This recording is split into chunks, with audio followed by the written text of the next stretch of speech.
Welcome, ladies and gents, to another Voice of Nick show. We are doing more of our Posthomerica audiobook. Once again, we are going to be QA testing the book, where we essentially go through and just listen to the audiobook, which, if you can't tell, it's like one of the last things we do before we release this thing, so we're getting real close. It's a nice part of the process because you'll get to hear sort of a preview of what the book is like. There's very few changes that'll happen at this point, except for like one or two little tweaks we're going to do. What we're on right now is book 10, which is the chapter. It is called How Paris Was Stricken to Death and in vain sought help of Oenone. So Paris being one of the major characters of the Trojan War. I'm sure you'll know who that is. And let's just do it. Here we go. And then filled death's cup for himself. Man after man he slew like some fierce beast, and foes shrank from the terrible rage that burned on his life's verge, nor reeked of imminent doom. Yea, peerless deeds in that fight had he done, had not his hands grown weary, his spearhead bent utterly.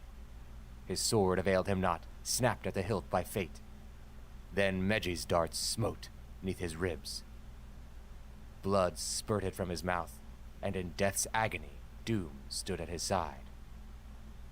Even as he fell, Epeus' henchmen twain, Delian and Amphion, rushed to strip his armor. But Aeneas, brave and strong, chilled their hot hearts in death beside the dead. As one in late summer mid his vines kills wasps that dart about his ripening grapes, and so ere they may taste the fruit they die, so smote he them, ere they could seize the arms. Maenon and Amphinous Tydides slew, both goodly men. Paris slew Hippasus' son, Demoleon, who in Laconia's land beside the outfall of Eurytus dwelt, with stream deep flowing, and to Troy he I'm gonna redo that. Because Eurytus is referring to the stream. It's not with stream. Again, sometimes I'll let those things slide, but if they are actually affecting the meaning of what I'm saying, I will change them. Son, Demoleon, who in Laconia's land beside the outfall of Eurytus dwelt, with stream deep flowing, and to Troy he came with Menelaus. Under his right breast the shaft of Paris smote him unto death, driving his soul forth like a scattering breath. Teucer slew Zachus, Medon's war-famed son, who dwelt in Phrygia, land of myriad flocks, below that haunted cave of fair-haired nymphs, where as Endymion's flocks. In Phrygia, land of myriad flocks, below that haunted cave of fair-haired nymphs, where as Endymion slept beside his kine, divine Selene watched him from on high, and slid from heaven to earth. For passionate love drew down the immortal stainless queen of night, and a memorial of her couch abides still beneath the oaks, stainless queen of night. Divine Selene watched him from on high, and slid from heaven to earth.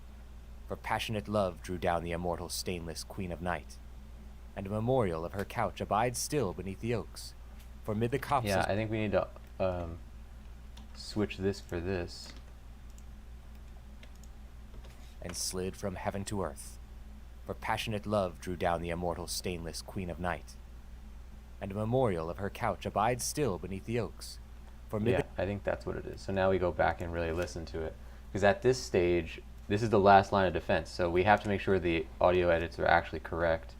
And when we make these last-minute changes, we have to really be sure they're correct. Medon's war-famed son, who dwelt in Phrygia, land of myriad flocks, below that haunted cave of fair-haired nymphs, where, as Endymion slept beside his kine, divine Selene watched him from on high, and slid from heaven to earth. For passionate love drew down the immortal stainless queen of night. And a memorial of her couch abides still beneath the oaks, for mid the copses round was poured out milk of kine, and still do men marveling behold its whiteness. Thou wouldst say far off that this was milk indeed, which is a wellspring of white water. If thou draw a little nigher, lo, the stream is fringed as though with ice, for white stone rims it round. Rushed on Alcesus Meges, Phyleus' son, and drave his spear beneath his fluttering heart. Loosed were the cords of sweet life suddenly, and his sad parents longed in vain to greet that son returning from the woeful war, to Margassus and Phylis lovely girt, dwellers by lucent streams of Harpasus, who pours the full blood of his clamorous flow into meander, madly rushing aye. With Glaucus warrior comrade Scylacius, Odius' son, closed in the fight, and stabbed over the shield rim, and the cruel spear passed through his shoulder, and drenched his shield with blood. Howbeit he slew him not, whose day of doom awaited him afar beside the wall of his own city. For when Ilium's towers were brought low by that swift avenging host, fleeing the war to Lycia then he came alone. And when he drew nigh to the town, the thronging women met and questioned him, touching their sons and husbands. And he told how all were dead. They compassed him about, and stoned the man with great stones that he died. So had he no joy of his winning home, but the stones muffled up his dying groans. And of the same his ghastly tomb was reared, beside Bellerophon's grave and holy place in close, nigh that far-famed Chimera's crag. Yet, though he thus fulfilled his day of doom, as a god afterward men worshipped him by Phoebus' hest, and never his honor fades. Now Pius on the while slew Dionysus and Acamas, Antenor's warrior son. Yea, a great host of strong men laid he low. On, like the war god, through his foes he rushed, or as a river roaring in full flood breaks down long dikes, when maddening round its rocks, down from the mountains swelled by rain, it pours an ever-flowing, mightily rushing stream, whose foaming crests over its forelands sweep. So none who saw him even from afar dared meet renowned Pius' valiant son, whose breast with battle fury was fulfilled, whose limbs were clad in mighty Hercules' arms of cunning workmanship. For on the belt gleamed bears most grim and savage, jackals fell, and panthers, in whose eyes there seems to lurk a deadly smile. There were fierce-hearted wolves, and boars with flashing tusks, and mighty lions, all seeming strangely alive. And there portrayed through all its breadth were battles murder-rife. With all these marvels covered was the belt, and with yet more the quiver was adorned. There Hermes was, storm-footed son of Zeus, slaying huge Argus nigh to Inachus streams, Argus, whose sentinel eyes in turn took sleep. And there was Phaethon, from the sun-car hurled into Eridanus. Earth verily seemed to blaze, and black smoke hovered on the air. There Perseus slew Medusa, Gorgon-eyed, by the stars' baths and utmost bounds of earth, and fountains of deep-flowing ocean, where night in the far west meets the setting sun. There was the Titan Iapetus' great son, hung from the beetling crag of Caucasus, in bonds of adamant, and the eagle tear his liver unconsumed. He seemed to groan. All these Hephaestus' cunning hands had wrought for Hercules, and these to Pius' son, most near of friends and dear, he gave to bear. Tear his liver unconsumed. He seemed to groan. All these Hephaestus' cunning hands had wrought for Hercules, and these to Pius' son, wrought for Hercules. Hephaestus' cunning hands had wrought for her. Tear his liver unconsumed. He seemed to groan. All these Hephaestus' cunning hands had wrought for Hercules, and these to Pius' son, most near of friends and dear, he gave to bear. So glorying in those arms he smote the foe. But Paris at the last to meet him sprang fearlessly, bearing in his hands his bow and deadly arrows. but his latest day now met himself.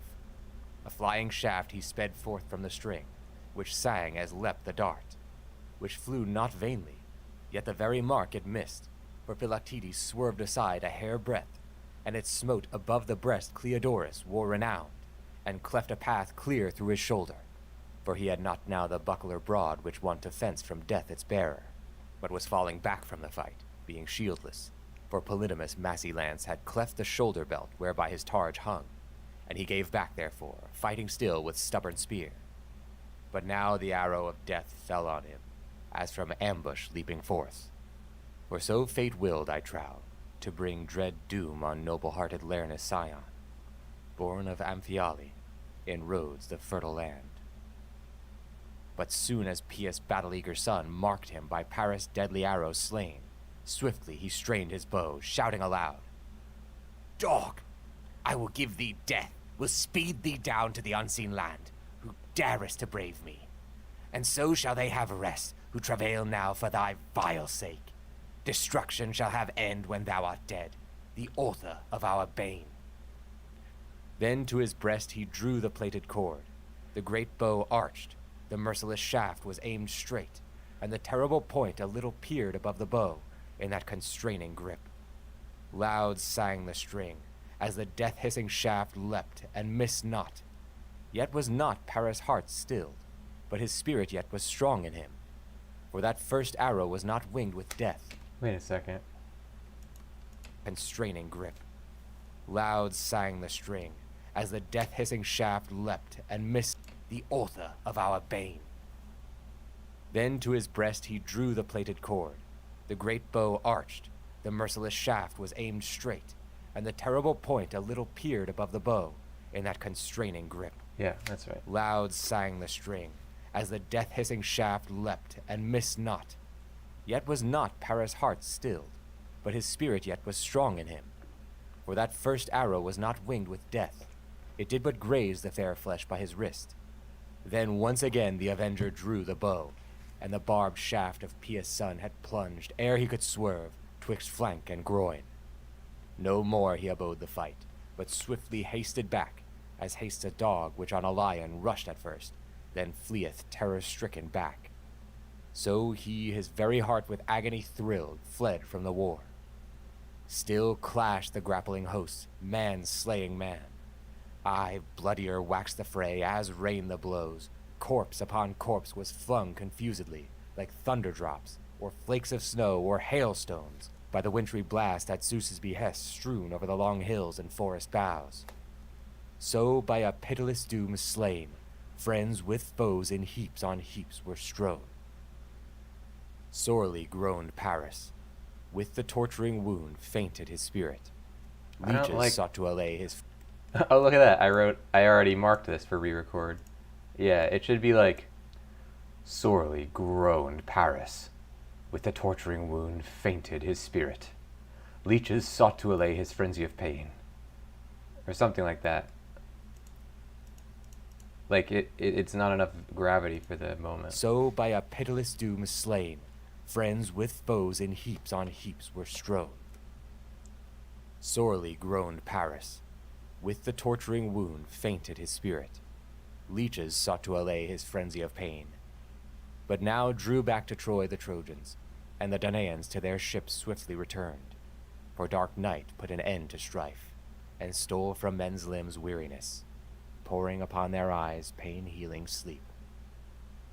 But through the livelong night no sleep laid hold. I think I need to raise that. Their ships swiftly returned, for dark night put an end to strife, and stole from men's to their ships swiftly returned, for dark night put an end to strife, and stole from men's limbs weariness, pouring upon their eyes pain-healing sleep. But through the livelong night no sleep laid hold on Paris, for his help no leech availed, though never so willing with his salves.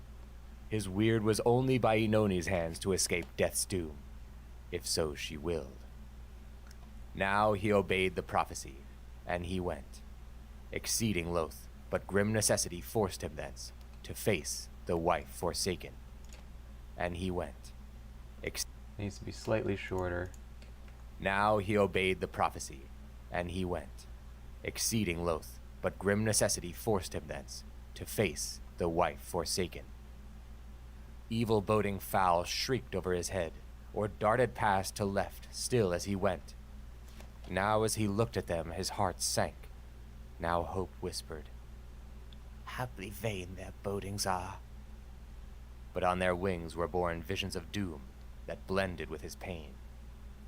Into Oenoni's presence thus he came.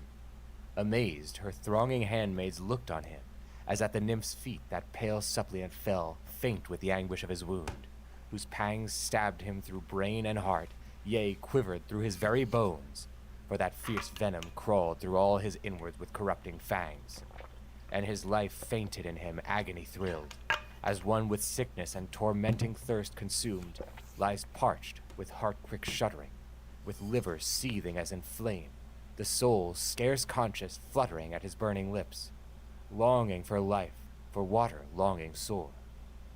So was his breast one fire of torturing pain. Then in exceeding feebleness he spake. "O reverenced wife, turn not from me in hate, for that I left thee widowed long ago. Not of my will I did it, the strong fates dragged me to Helen. Oh, that I had died ere I embraced her, in thine arms had died. Oh, by the gods I pray, the lords of heaven, by all the memories of our wedded love, be merciful. Banish my bitter pain. Lay on my deadly wound those healing salves, which only can, by fate's decree, remove this torment, if thou wilt. Thine heart must speak my sentence, to be saved from death or no. Pity me, oh, make haste to pity me. This venom's might is swiftly bringing death. Heal me, while life yet lingers in my limbs. Remember not those pangs of jealousy, nor leave me by a cruel doom to die low fallen at thy feet. This should offend the prayers, the daughters of the thunderer Zeus, whose anger followeth unrelenting pride with vengeance, and the Erinyes executes their wrath. My queen, I sinned, in folly sinned, yet from death save me. Oh, make haste to save." So prayed he, but her darkly brooding heart was steeled, and her words mocked his agony. "Thou comest unto me, thou who didst leave erewhile a wailing wife in a desolate home, didst leave her for thy tendered darling. Go lie laughing in her arms for bliss. She is better than thy true wife, is, rumor saith, immortal.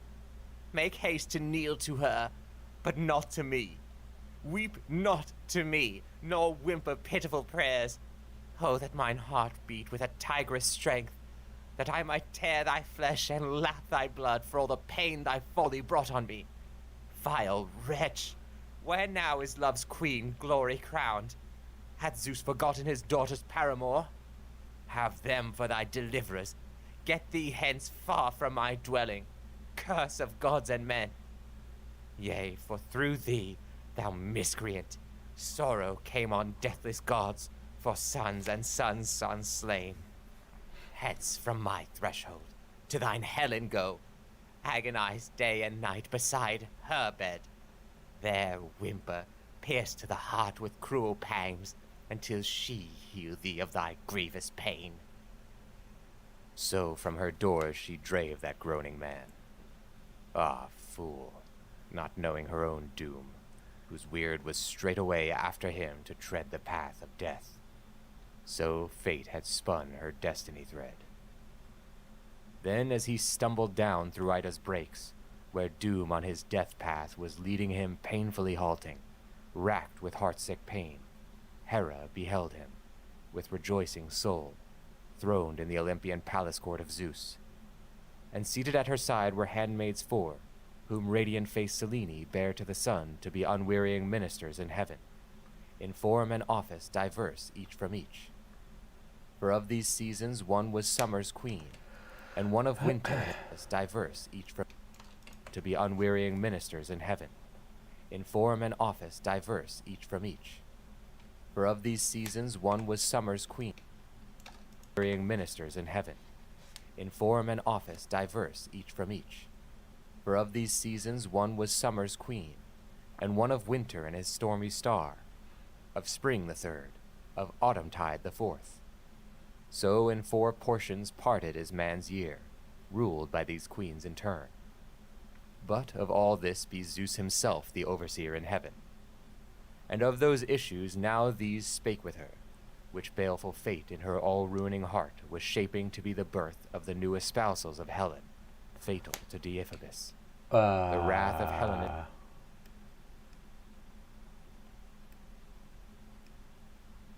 That's not right. Oh, I wrote this in. Re-record. Okay. Yeah, while I was cutting, sometimes I caught things that were wrong. But this is the part where we actually go through and make sure we catch everything that's wrong, so we can re-record it and add it back in.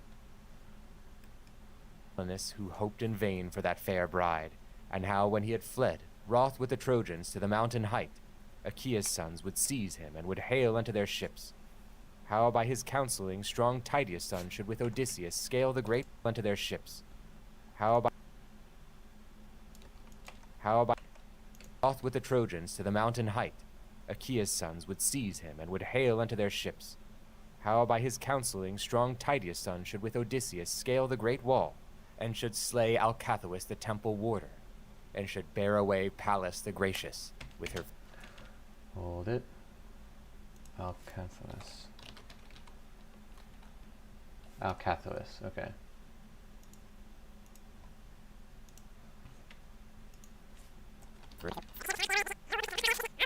With Odysseus scale the great wall, and should slay Alcathous the temple warder, and should bear away Pallas the gracious with her free consent, whose image was the sure defense of Troy.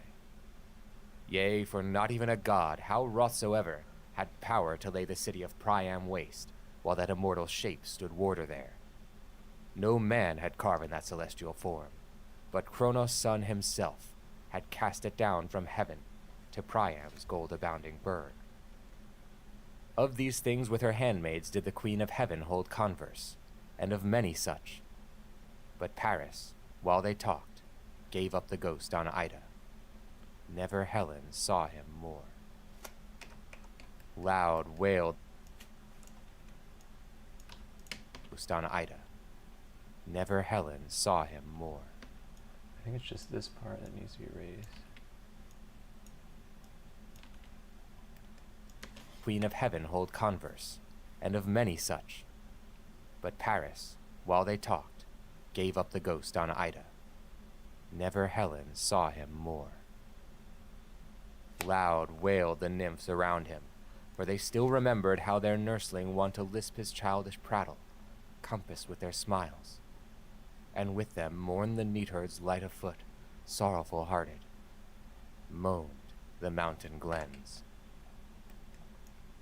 Sorrowful-hearted, moaned. And with them mourned the neatherds light of foot, sorrowful-hearted. Moaned the mountain glens. Then unto travail-burdened Priam's queen, a herdman told the dread doom of her son. Wildly her trembling heart leapt when she heard. With failing limbs she sank to earth and wailed. Dead, thou dead, O dear child! Grief heaped on grief hast thou bequeathed me, grief eternal! Best of all my sons, save Hector alone, wast thou. While beats my heart, my grief shall weep for thee. The hand of heaven is in our sufferings. Some fate devised our ruin. Oh, that I had lived not to endure it, but had died in days of wealthy peace. But now I see woes upon woes, and ever look to see worse things. My children slain, my city sacked, and burned with fire by stony-hearted foes, daughters, sons, wives, all Trojan women haled into captivity with our little ones. So wailed she, but the king heard naught thereof, but weeping ever sat by Hector's grave. For most of all his sons he honored him, his mightiest, the defender of his land. Nothing of Paris knew that pierced heart. But long and loud lamented Helen, yet those wails were but for Trojan ears, her soul with other. Yet those wails but long. Hector's grave. For most of all his sons he honored him, his mightiest, the defender of his land. Nothing of Paris knew that pierced heart. But long and loud lamented Helen. Yet those wails were but for Trojan ears. Her soul with other thoughts was busy, as she cried, Husband, to me, to Troy, and to thyself a bitter blow is this thy woeful death. In misery hast thou left me, and I look to see calamities more deadly yet. Oh, that the spirits of the storm had snatched me from the earth when I first fared with thee, drawn by a baleful fate. It might not be. The gods have meted ruin to thee and me. With shuddering horror all men look on me. All hate me. Place of refuge is there none for me. For if to the Danaan host I fly, with torments will they greet me. If I stay, Troy's sons and daughters here will compass me and rend me. Earth shall cover not my corpse, but dogs and fowl of ravin shall devour. Oh, had fate slain me ere I saw these woes. So cried she, but for him far less she mourned than for herself, remembering her own sin. Yea, and Troy's daughters but in semblance wailed for him. Of other woes their hearts were full. Some thought on parents, some on husbands slain, these on their sons, on honored kinsmen those. One only heart was pierced with grief Okay. So wailed she. But the king heard not their voice, knew that pierced heart. His sons he honored him. His mightiest was busy, as she cried, Wait, where are we? Husband, to me, to Troy, and to thyself. How did it get over here?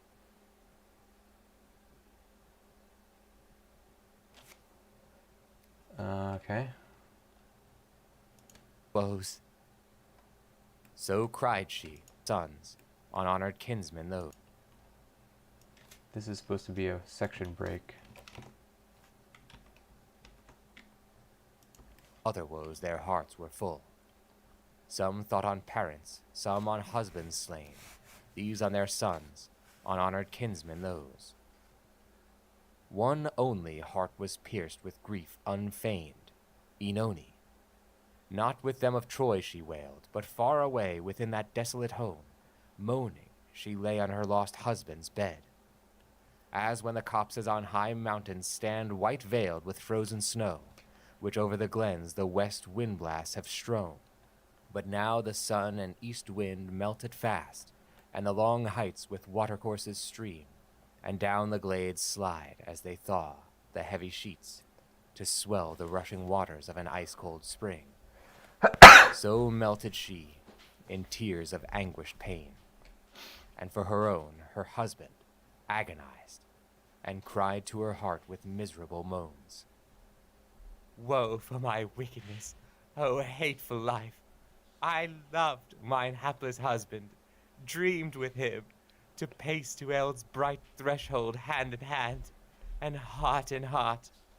The gods ordained not so. Oh, had the black fates snatched me from the earth, ere I from Paris turned away in hate. My living love hath left me, yet will I dare to die with him, for I loathe the light. So cried she, weeping, weeping piteously, remembering him who death had swallowed up, wasting as melteth wax before the flame, yet secretly being fearful lest her sire should mark it, or her handmaids till the night rose from broad ocean, flooding all the earth with darkness, bringing men release from toil. Right. I didn't do it as if there was a dash here. Broad ocean, flooding all the earth with darkness, bringing men release from toil. Then while her father and her maidens slept, bringing men release from toil. Then while her father and her maidens slept, she slid the bolts back of the outer doors, and rushed forth like a storm blast. Fast she ran, as when a heifer mid the mountains speeds, her heart with passion stung to meet her mate, and madly races on with flying feet. and fears not in her frenzy of desire the herdman, as her wild rush bears her on, so she but find her mate amid the woods. So down the long tracks flew Oenone's feet, seeking the awful pyre to leap thereon. No weariness she knew, as upon wings her feet flew faster ever, onward spurred by fell fate and the Cyprian queen. She feared no shaggy beast that met her in the dark, who erst had feared them sorely. Rugged rock and precipice of mountain-tangled slope, she trod them all unstumbling. Rugged rock and precipice... This is... Somehow I got that mixed up. I remember when I was cutting that, I was like, what's a mountain-tangled slope? Who erst had feared them sorely. Rugged rock and precipice of mountain-tangled slope, she trod them all unstumbling. Torrent beds she leapt. The white moon goddess from on high looked on her, and remembered her own love, princely Endymion. And she pitied her in that wild race, and shining overhead in her full brightness, made the long tracks plain. Through mountain gorges so she won, to where wailed other nymphs round Alexander's corpse. Roared up about him a great wall of fire, for from the mountains far and near had come shepherds, and heaped the death bale broad and high, for love's and sorrow's latest service, done to one of their old comrade and their king. Sore weeping stood they round. She raised no wail, the broken-hearted, when she saw him there, but in her mantle muffling up her face, leapt on the pyre. Loud wailed that multitude. There burned she, clasping Paris. All the nymphs marveled, beholding her beside her lord flung. But in her mantle muffling up her loud wail. I'm gonna raise this. Raised no wail, weeping stood they round. She raised no wail, the broken-hearted, when she saw him there, but in her mantle muffling up her face, leapt on the pyre. Loud wailed that multitude. There burned she, clasping Paris. All the nymphs marveled, beholding her beside her lord flung down, and heart to heart spake whispering. Verily, evil-hearted Paris was, who left a leal true wife, and took for a bride a wanton, to himself and Troy a curse. Ah, fool, who recked not of the broken heart of a most virtuous wife, who more than life loved him, who turned from her, and loved her not. So in their hearts the nymphs spake, but they twain burned on the pyre, never to hail again the dayspring. Wondering herdmen stood around, as once the thronging Argives marveling saw Evadne clasping mid the fire her lord Capaneus, slain by Zeus's dread thunderbolt. But when the blast of the devouring fire had made twain one, Oenone and Paris now one little heap of ashes, then with wine quenched they the embers, and they laid their bones in a wide golden vase, and round them piled the earth mound. And they set two pillars there, that each from other ever turn away, for the old jealousy in the marble lives. I love that part. It's kind of like that mission in The Witcher, when you have to, I think you're trying to like excise a crypt, and you realize that it's an old dead husband and wife that are like haunting each other. And so you have to like put their corpses or their like bones into different parts of the crypt so they don't have to see each other anymore. The Witcher is really great. I think that was in The Witcher 3, that part. Okay, so that was book 10. There's a few things we have to change, but not too many. Now let's mark it. And we're going to go to book 11. And we're moving. Okay, so we already have a few things marked for change on here. Okay, best not to think about how many things we have to change. Book 11. How the sons of Troy for the last time fought from her walls and her towers. Troy's daughters mourned within her walls. Might none go forth to Paris' tomb, for far away from high-built Troy it lay. But the young men without the city toiled unceasingly in fight, wherein from slaughter rest was none, though dead was Paris. For the Achaeans pressed hard on the Trojans, even unto Troy. Yet these charged forth. They could not choose but so, for strife and deadly Anio in their midst stalked, like the fell Erinyes to behold, breathing destruction from their lips like flame. Beside them raged the ruthless-hearted Fates fiercely. Here panic fear, and Ares there stirred up the hosts. Hard after followed Fates fiercely. Here the lips like stalked, like the fell Erinyes to behold, breathing destruction from their lips like flame. Beside them raged the ruthless-hearted Fates fiercely. Here panic fear, and Ares there stirred up the hosts. Hard after followed dread, with slaughter's gore besprent, that in one the hosts. Hard after panic fear, and Ares there stirred up the hosts. Hard after followed dread, with slaughter's gore besprent, that in one host might men see and be strong, in the other fear. And all around were javelins, spears, and darts, murdereth in the other fear, slaughter's gore besprent, that in one followed dread, with slaughter's gore besprent, that in one host might men see and be strong, in the other fear. And all around were javelins, spears, and darts, murder athirst from this side, that side showered. Aye, as they hurled together, armor clashed, as foe with foe grappled in murderous fight. There Neoptolemus slew Laodamas, whom Lycia nurtured by fair Xanthus' stream, the stream revealed to men by Leto, bride of thunderer Zeus, when Lycia's stony plain was by her hands uptorn mid agonies of travail throes, wherein she brought to light mid bitter pangs those babes of birth divine. Nirus upon him laid he dead. The spear crashed through his jaw, and clear through mouth and tongue passed. On the lance's irresistible point, shrieking, was he impaled. Flooded with gore his mouth was as he cried. The cruel shaft, sped on by that strong hand, dashed him to earth in throes of death. Avenor next he smote above the flank, and onward drave the spear into his liver. Swiftly anguished death came upon him. Iphition next he slew. He quelled Hippomedon, Hippasus' bold son, whom Asyene the nymph had borne beside Sangarius' river flow. Never welcomed she her son's returning face, but ruthless fate with anguish thrilled her, of her child bereaved.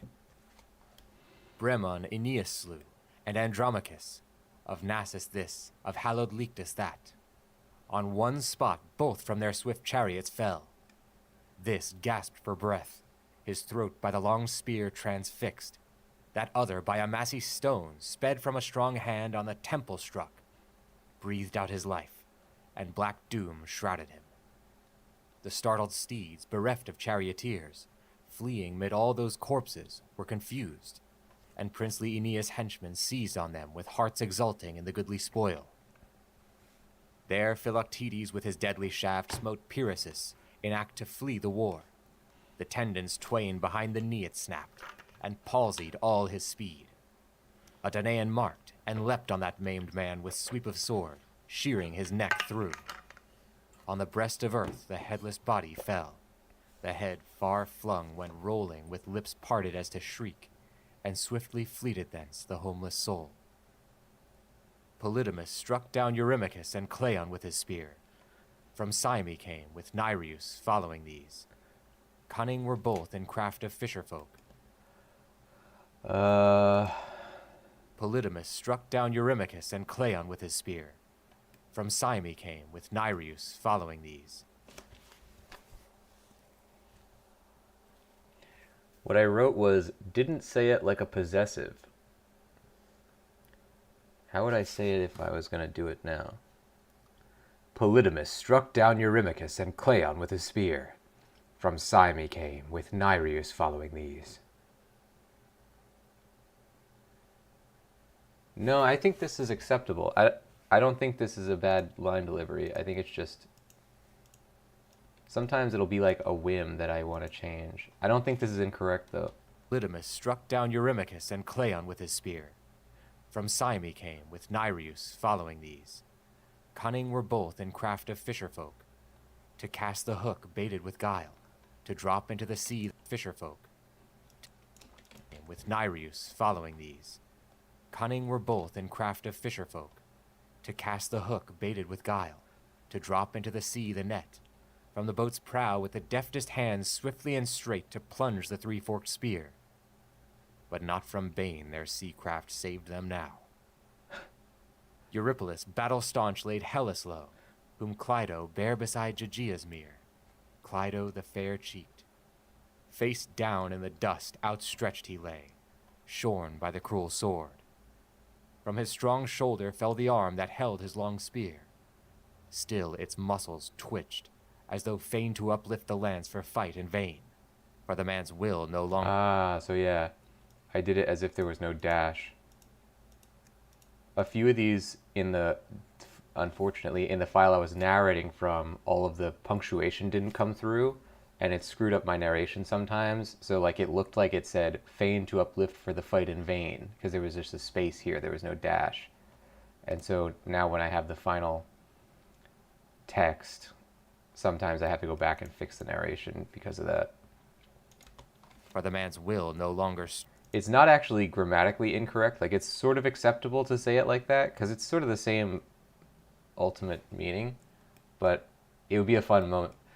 His lance for the fight, in vain, for the man's will no longer stirred therein. Like, it would be a fun moment.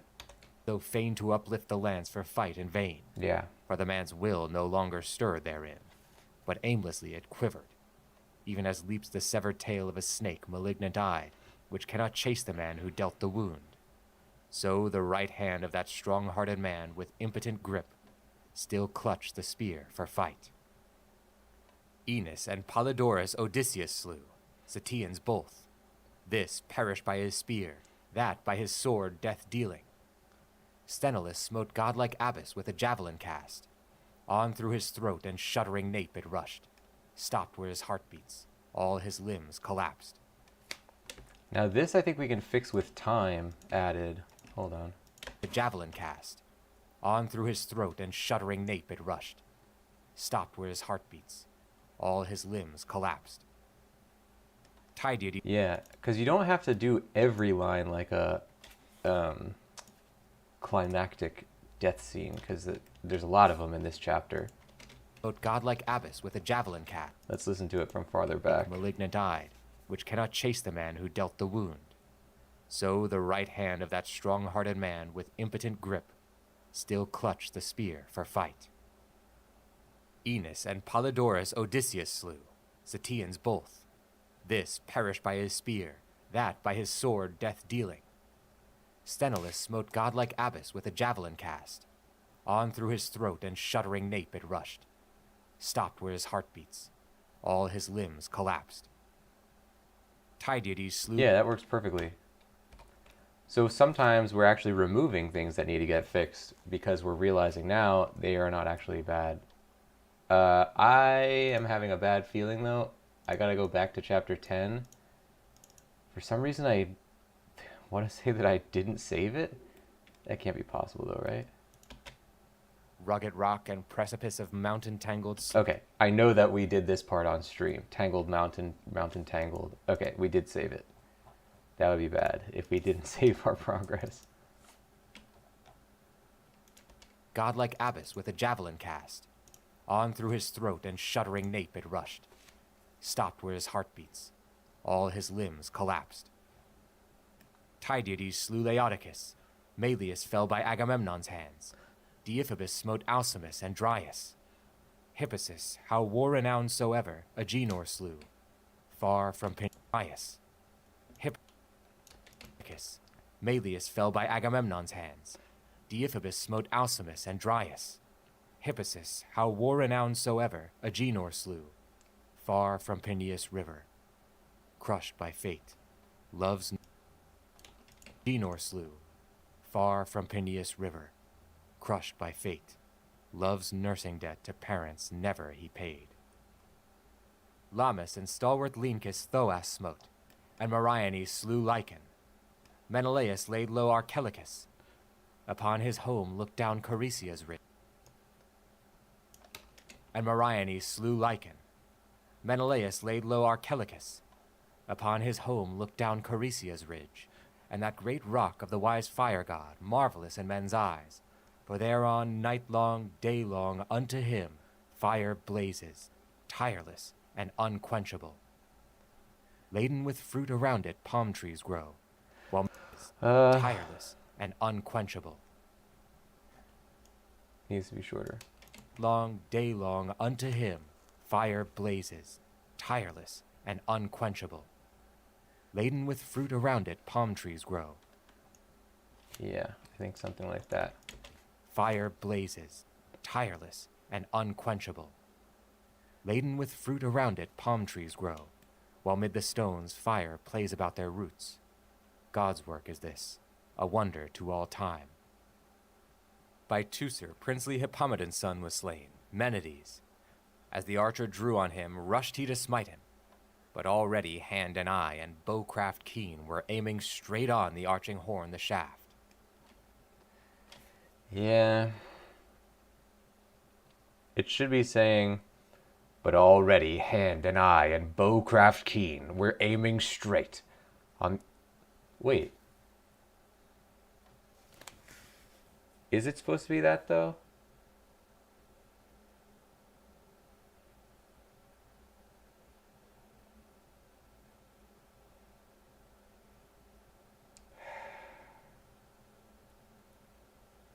I had a logic to this.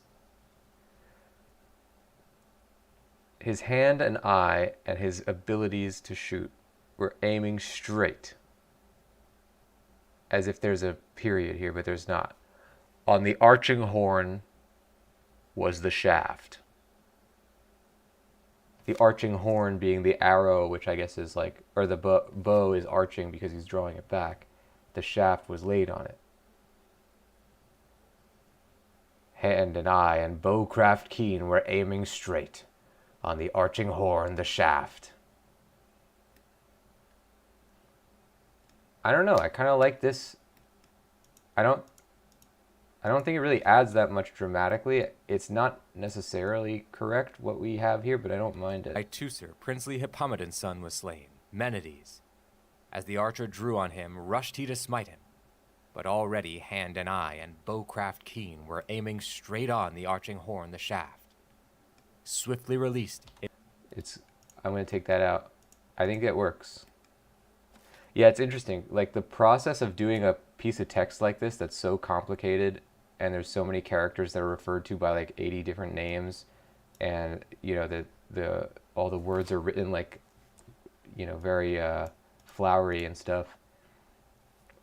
Every line, I have to research or like study every line and really come up with, like I'm doing a play or something. I have to like really research like, what does this line mean, and what is the motivation, and what is this and that. It's a lot different than doing a regular narration of an audiobook. Like, I'm really like studying every single piece of this story, which for me is kind of cool because I feel like I understand it a lot better than I did when I first read it just for fun. But yeah, it's like a lot of work. While mid the stones fire plays about their roots. God's work is this, a wonder to all time. By Teucer, princely Hippomedon's son was slain, Menides. As the archer drew on him, rushed he to smite him. But already hand and eye and bowcraft keen were aiming straight on the arching horn the shaft. Swiftly released, it leapt on the hapless man, while sang the string. Stricken full front, he heaved one choking gasp, because the fates, on the arrow riding, flew right to his heart, the throne of thought and strength for men, when short the path is unto death. Far from his brawny hand, Euryalus hurled a Hand and eye and bowcraft keen were aiming straight on the arching horn the shaft. Swiftly it leapt on the hapless man.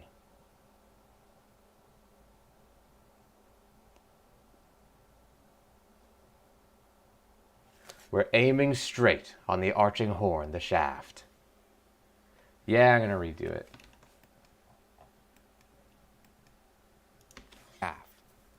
Swiftly released, it leapt on the hapless man, while sang the string. Stricken full front, he heaved one choking gasp, because the fates, on the arrow riding, flew right to his heart, the throne of thought and strength for men, when short the path is unto death. Far from his brawny hand, Euryalus hurled a massy stone, and shook the ranks of Troy. As when in anger against long screaming cranes a watcher of the field leaps from the ground, in swift hand whirling round his head the sling, and speeds the stone against them, scattering before its hum their ranks far down the wind outspread, and they in huddled panic dart with wild cries this way and that, who theretofore swept on in ordered lines. So shrank the foe to right and left from that dread bolt of doom hurled of Euryalus. Not in vain it flew fate-winged. It shattered Mele's helm and head down to the eyes. So met him ghastly death. Still man slew man, while earth groaned all around, as when a mighty wind scourges the land, and this way, that way, under its shrieking blast, through the wide woodland, bow from the roots and fall great trees, while all the earth is thundering round. So fell they in the dust, so clanged their arms, so crashed the earth around. Still hot were they for fell fight, still dealt bane unto their foes. Nigh to Aeneas then Apollo came, and to Eurymachus, brave Antenor's son. For these against the mighty Achaeans fought shoulder to shoulder, as two strong oxen, matched in age, yoked to a wain, nor ever ceased from battling. Suddenly spake the god to these in Polymestor's shape, the seer his mother by Xanthus bare to the far daughter's priest. Eurymachus, Aeneas, seed of gods. Wait a second. Hold on. Eurymachus, okay. There's Eurymachus and Eurymenes, and they're right next to each other on my pronunciation. It was Eurymachus, Eurymenes, Eurydimus. So it's like I always get them confused, and I say like, wait, is it supposed to be emphasis on the first syllable or the... Yeah, anyway. Xanthus bare to the far daughter's priest. Eurymachus, Aeneas, seed of gods. 'Twere shame if ye should flinch from Argives.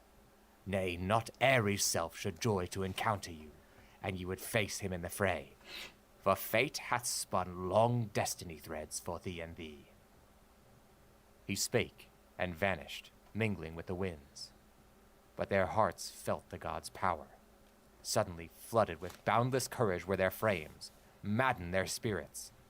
On the foe they leapt, like furious wasps that in a storm of rage swoop upon bees, beholding them draw nigh in latter summer to the mellowing grapes, or from their hives forth streaming thitherward. So fiercely leapt these sons of Troy to meet war-hardened Greeks. The black fates joyed to see their conflict. Ares laughed, and Io yelled horribly. Loud their Ares laughed, and Io war-hardened Greeks. The black fates joyed to see their conflict. Ares laughed, and Io yelled horribly. Loud their glancing armor clanged. They stabbed, they hewed down hosts of foes untold with irresistible hands. The reeling ranks fell, as the swath falls in the harvest heat, when the swift-handed reapers ranged adown the field's long furrows, ply the sickle fast.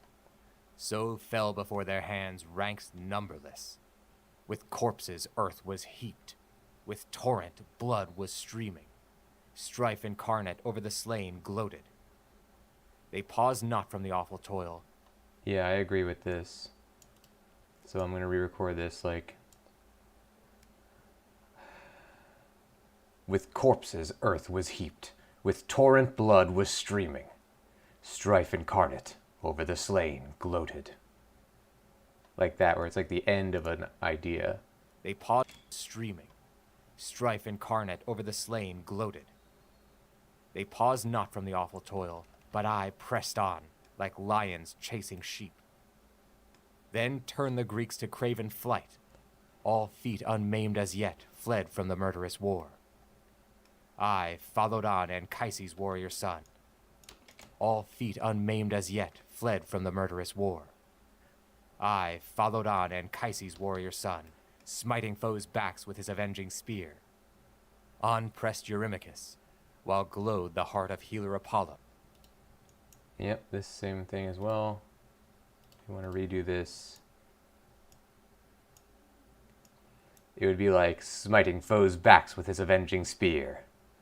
On pressed Eurymachus, while glowed the heart of healer Apollo, watching from on high. Watching from on high. Son, smiting foes' backs with his avenging spear. On pressed Eurymachus. See, it's too weak while glowed of the a heart of delivery. healer Apollo, watching from on high. As when a man descries a herd of swine draw nigh his ripening corn, before the sheaves fall 'neath the reaper's hands, and harketh on against them his strong dogs. As down they rush, the spoilers see and quake. No more think they of feasting, but they turn in panic flight, huddling.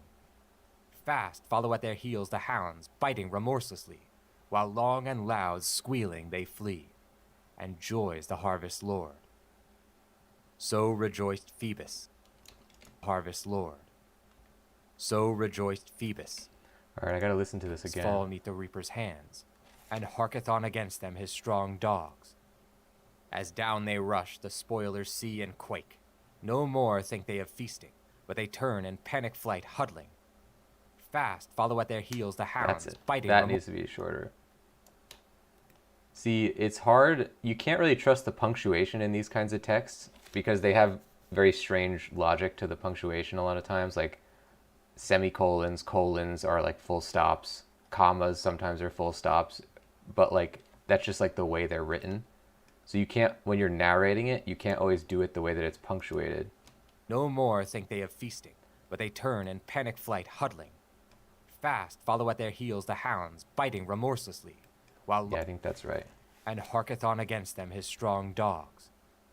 As down they Maybe this too. and harketh on against them his strong dogs. As down they rush, the spoilers see and quake. No more think they of feasting, but they turn in panic flight, huddling. Fast follow at their heels the hounds, biting remorselessly, while long and loud squealing they flee, and joys the harvest lord. So rejoiced Phoebus, seeing from the war fleeing the mighty Argive host. No more cared they for deeds of men, but cried to the gods for swift feet, in whose feet alone was hope to escape Eurymachus and Aeneas' spears, which lightened ever all along their rear. But one Greek, over-trusting in his strength, or by fate's malice to destruction drawn, curbed in mid-flight from war's turmoil his steed, and drove to wheel him round and Nope. drove to Technically, it's not really that bad of a mistake because he is still driving a cart. But I'm going to mark it. curbed in mid-flight from war's turmoil his steed, and drove to wheel him round into the fight to face the foe. But fierce Agenor thrust ere he was ware, his two-edged partisan shore through his shoulder. Yea, the very bone of that gnashed arm was and shore through his shoulder. Yea, the very bone of that gnashed arm was cloven by the steel. The tendons parted, the veins spurted blood. Down by his horse's neck he slid, and straight fell mid the dead. But still the strong arm hung with rigid fingers locked about the reins like a live man's. Weird marvel was that sight, the bloody hand down hanging from the rein, scaring the foes yet more by Ares' will. Thou hadst said, it still craveth for horsemanship. So bare the steed that sign of his slain lord. Aeneas hurled his spear. It found the waist of Anthilus' son. It pierced the navel through, dragging the inwards with it.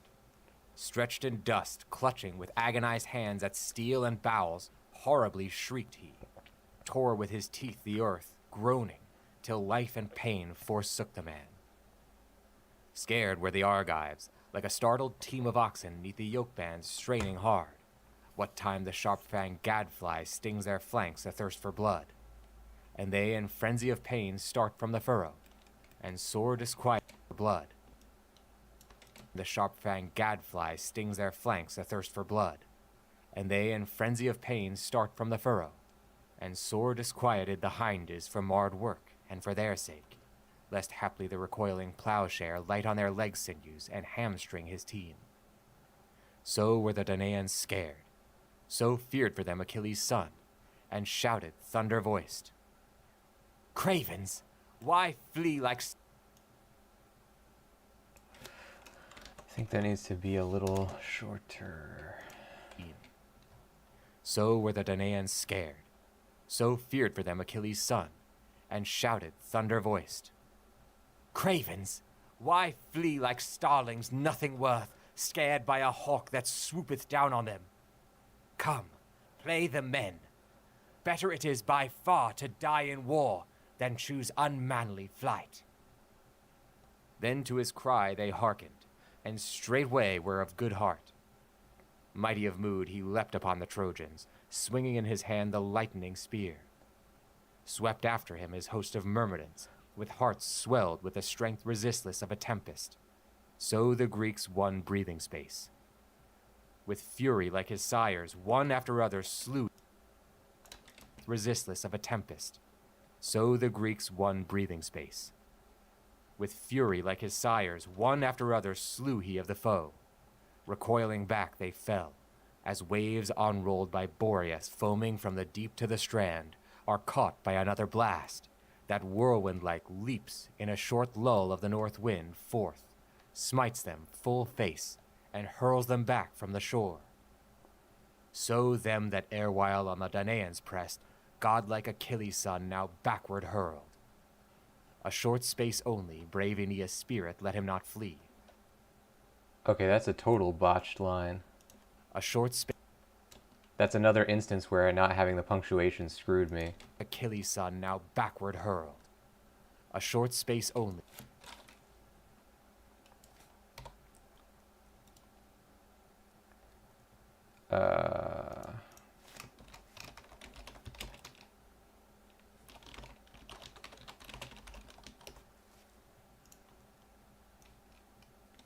Not flee. Yeah, it should be godlike Achilles' son now backward hurled. A short space only. Brave Aeneas' spirit let him not flee, but made him bide the fight fearlessly. But as you can see here, I do that line as if it's all one sentence. Like Achilles' son now backward hurled. A short space only, brave Aeneas' spirit let him not flee, but made him bide the fight fearlessly. And in Io level held the battle's scales. Yet not against Aeneas Achilles' son upraised his father's spear, but elsewhither turned his fury. In reverence for Aphrodite, Thetis splendid father's spear, but elsewhither turned his fury. In reverence for Aphrodite, Thetis splendor-veiled turned from that man her mighty son's rage and giant strength on other hosts of foes. There slew he many a Trojan, while the ranks of Greeks were ravaged by Aeneas' hand. Over the battle slain the vultures joyed, hungry to rend the hearts and flesh of men. But all the nymphs were wailing, daughters born of Xanthus and fair-flowing Simois. So toiled they in the fight. The wind's breath rolled huge dust clouds up. The illimitable air was one thick haze, as the wind's breath rolled huge dust clouds up. The illimitable air was one thick haze, as with a sudden mist. Earth disappeared. Faces were was one thick haze, as with a sudden mist. Earth disappeared. No, it was better before. Haze, as with a sudden mist. Earth disappeared. Faces were blotted out, yet still they fought on. Each man whomso he met ruthlessly slew him, though his very friend it might be. In that turmoil none could tell who met him, friend or foe.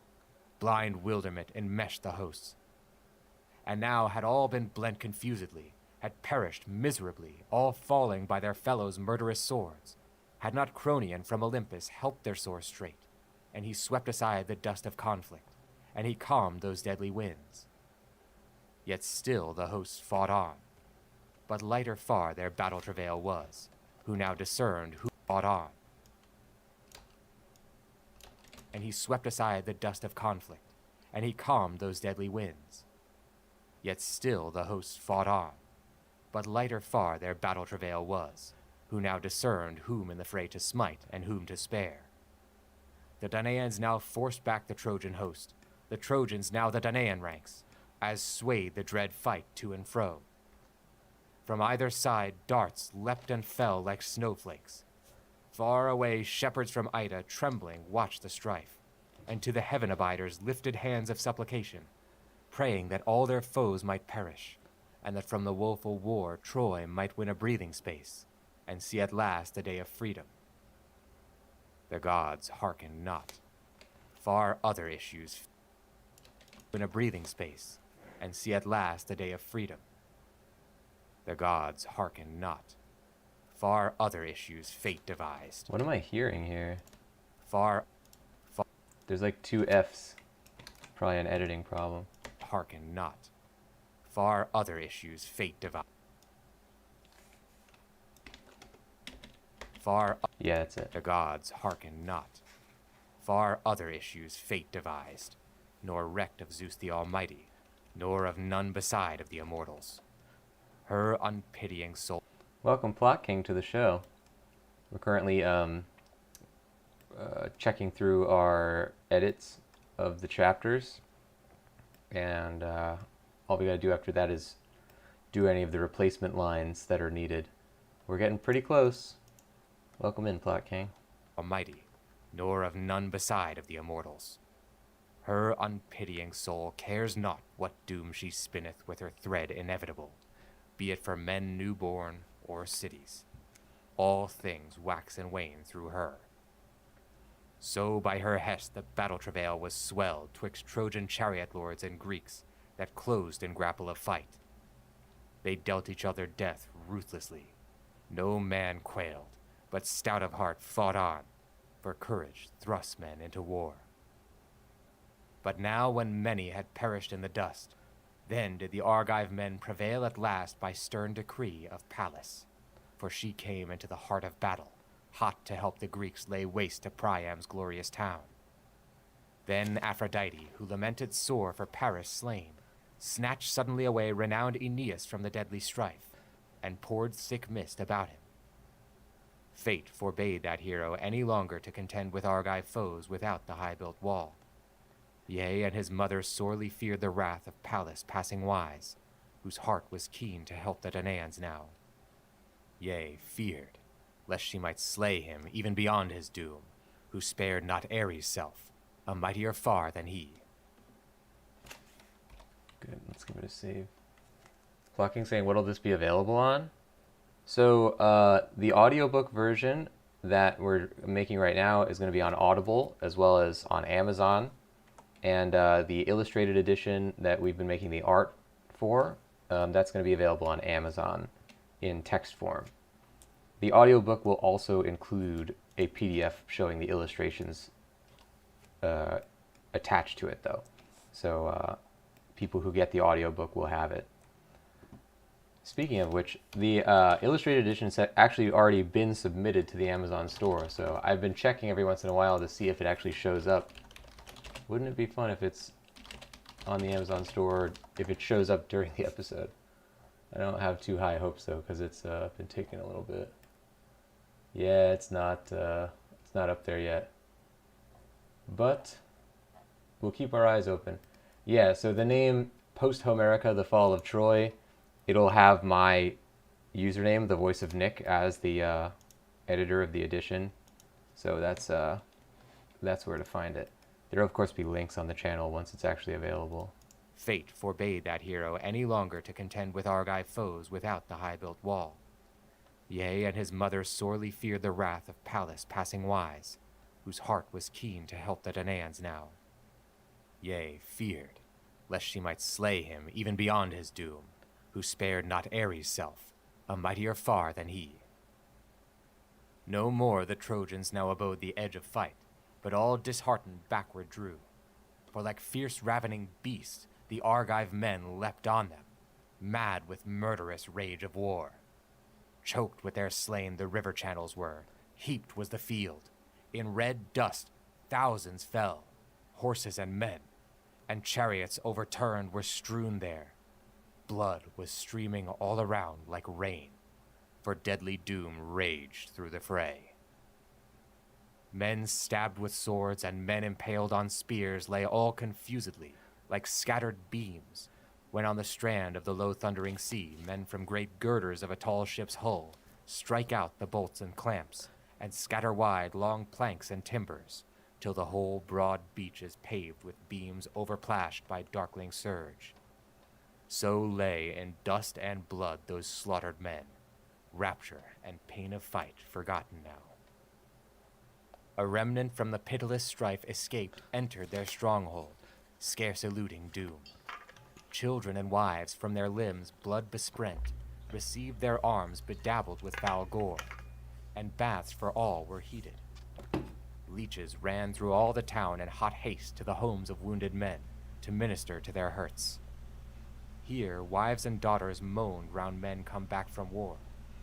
There cried on many who came not. Here men stung to the soul by bitter pangs groaned upon beds of pain.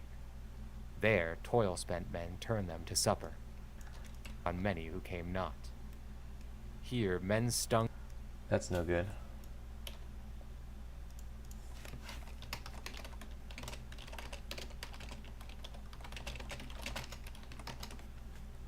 It sounds like I'm saying the same here. I can use a different intonation there. There cried on many who came not. Here men stung to the soul by bitter pangs groaned upon beds of pain. There toil-spent men turned them to supper, whinnied the swift steeds and neighed over mangers heaped, by tent and ship far off. Okay. There toil-spent pangs groaned upon beds of pain. There toil-spent men turned them to supper, whinnied the swift steeds and neighed over mangers heaped, by tent and ship far off. Swift steeds and neighed over mangers heaped, by tent and ship far off. The Greek neighed over mangers heaped, by tent and ship far off. The Greeks did even as they of Troy. When over the streams of ocean dawn drove up her splendor-flashing steeds, and the earth's tribes waked, then the strong Argives' battle-eager sons marched them against Priam's city lofty towered, save some that mid the tents by wounded men tarried, lest haply raiders on the ships might fall to help the Trojans, while these fought the foe from towers, while rose the flame of war. Wait a second.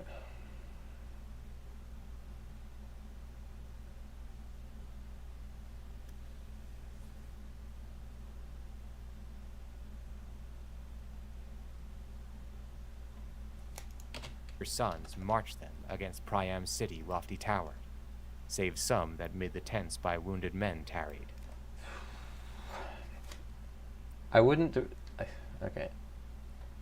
There's always going to be stuff that you don't like about your own performance. This one's not bad enough to replace. Lest haply raiders on the ships might fall to help the Trojans, while these fought the foe from towers, while rose the flame of war. Before the Scaean gate fought Capaneus' son, and godlike Diomedes. High above, Deiphobus, battle-staunch and strong Polides, with many comrades, stoutly held them back with arrows and huge stones.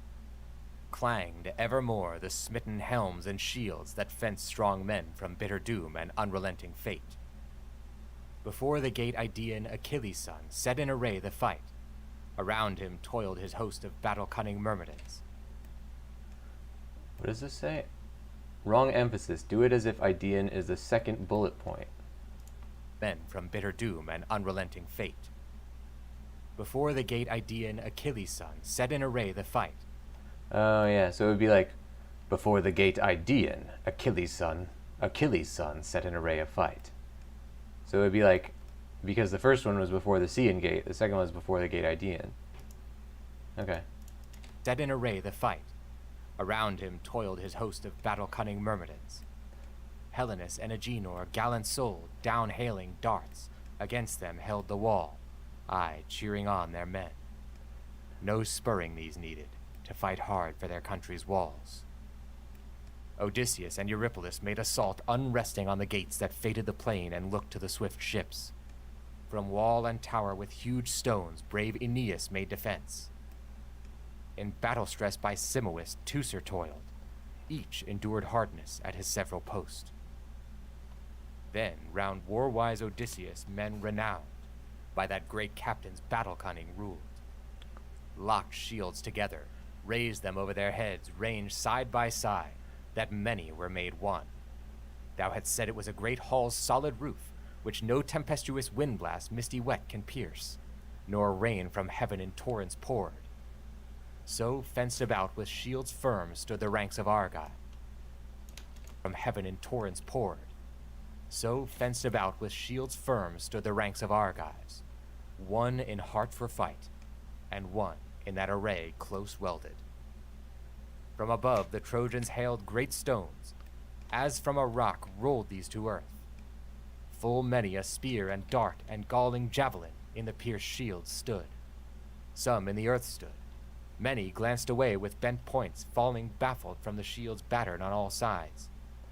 But that clangorous din none feared.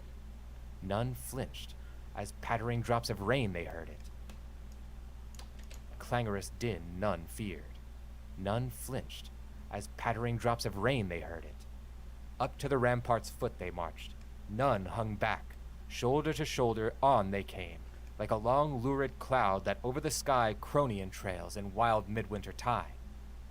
On that battalion moved, with thunderous tread of tramping feet. A little above the earth rose up the dust. The breeze swept it aside, drifting away behind the men. There went a sound of confused voices with them, like the hum of bees that murmur round the hives, and multitudinous panting, and the gasp of men hard breathing.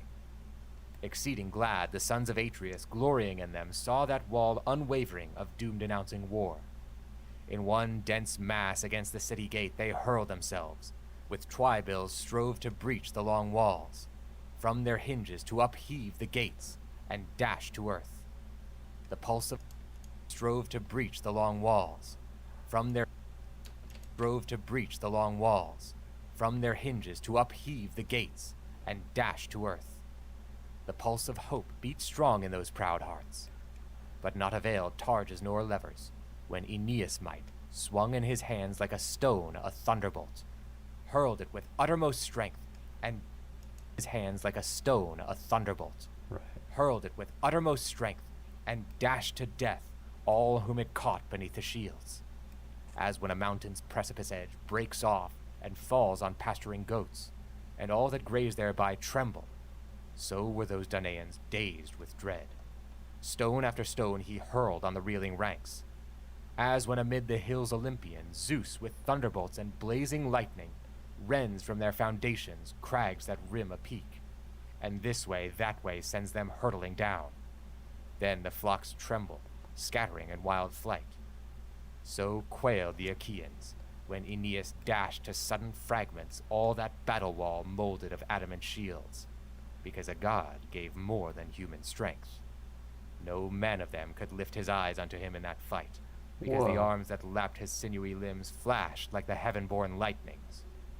At his side stood, all his form divine in darkness cloaked, Ares the terrible, and winged the flight of what bare down to the Argives doom or dread.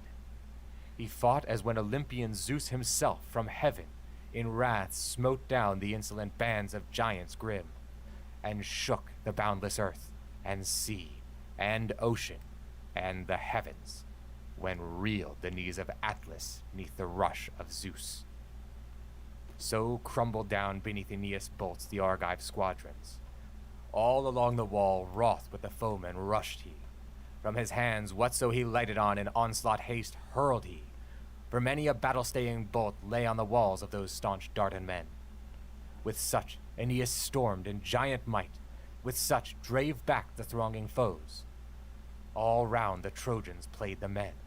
Sore travail and pain had all folk round the city. Many fell, Argives and Trojans. Rang the battle cries. Aeneas cheered the war-fain Trojans on to fight for home, for wives, and for their own souls with a good heart. War-staunch Achilles' son shouted, "Flinch not, ye Argives, from the walls, till staunch Achilles' son shouted."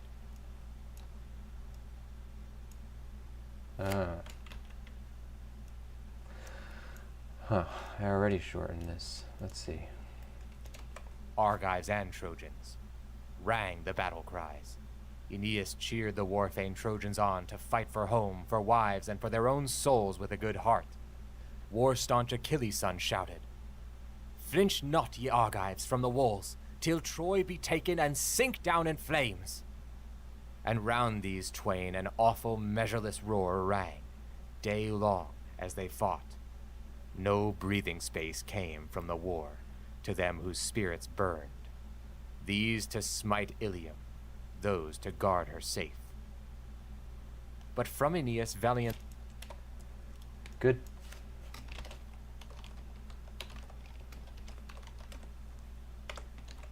Alright, so we got like a chapter and a half done. That's great. Good stuff, ladies and gents. That's going to do it for this one. I hope you enjoyed this sort of, essentially just a preview of the book, like an hour-long preview of what the book sounds like. For anybody who's watching this after the fact, who might have found this as a bonus feature, if you haven't purchased the book and you're interested in hearing the rest of it, you can find it on Amazon. Audiobook is on Amazon and Audible. The book is called Posthomerica, The Fall of Troy, and you'll find it with my username attached, The Voice of Nick. So give it a look if you're interested. Guys, thank you for joining. We're getting pretty close here to closing this out. We just need to do all our pickup lines once we finish the QA process. So this is good. I'll see you guys on the next one. Bye-bye. Have a great day.